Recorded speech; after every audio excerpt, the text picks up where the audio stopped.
المكان ده بعتبره جنة مفقودة في مصر. الموضوع هنا فعلا مختلف. ده كان بيت السويسريين أوليفيه ونانيت، واللي لفوا العالم علشان يعملوا البيت ده ويقلبوه للفندق اللي احنا فيه دلوقتي، فندق لذيب إن. وهتلاقي التصميم السائد في المكان من الطراز المغربي اللي بيحاكي الطبيعة في كل حاجة، وحقيقي المكان باين جدا فيه الاهتمام بالتصميم ولاندسكيب بالتحديد. كلمة لذيب تعني بيت في الصحراء بالمغربي. خبرة الأونر في مجال الفنادق بتديك تجربة مميزة في كل حاجة، وبالذات في الضيافة. الفندق 5 نجوم فيه 18 سويت، ولسه بيعملوا اكستنشن فعددهم هيزيد. أحلى حاجة إن كل سويت ليه الطابع الخاص بيه، وهتلاقي السويت فيه كل حاجة أنت محتاجها وزيادة للإقامة بتاعتك. يا جماعه، من اكتر الحاجات اللي عجباني في كل سويت بقى ان انت لو جاي في الشتاء فهتلاقي الفاير بليس بتاعتك موجوده في السويت، الخشب بتاعها بكل حاجه، تقدر تولع بقى وتتدفى كده في الشتاء، فالموضوع جامد جدا. وده منعكس على الديزاين بتاع المباني من بره، هتلاقي الهود بتاع كل فاير بليس طالع كده من فوق، شكله لذيذ جدا. كنا في سويت 11 واللي موجود في اعلى نقطه للفندق، فبتديك فيو بانورامي خطير للمكان كله مع بحيره قارون. علشان الاوتيل على تبه كده، التدرج بتاعه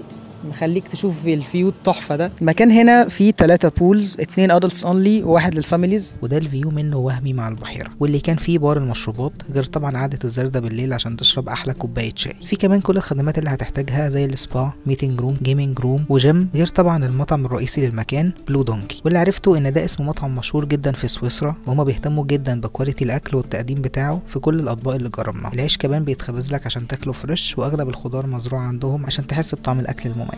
حقيقي تجربة مميزة جدا للناس اللي بتحب تفصل وتستجم، وهما كمان بينظموا رحلات سواء ركوب خيل وقت الغروب او الفخار، فلازم تحطوا الفندق ده في الليستة بتاعتكم. طبعا ما تنسوش تتابعوني بقى عشان اوريكم فنادق خطيرة الفترة اللي جاية.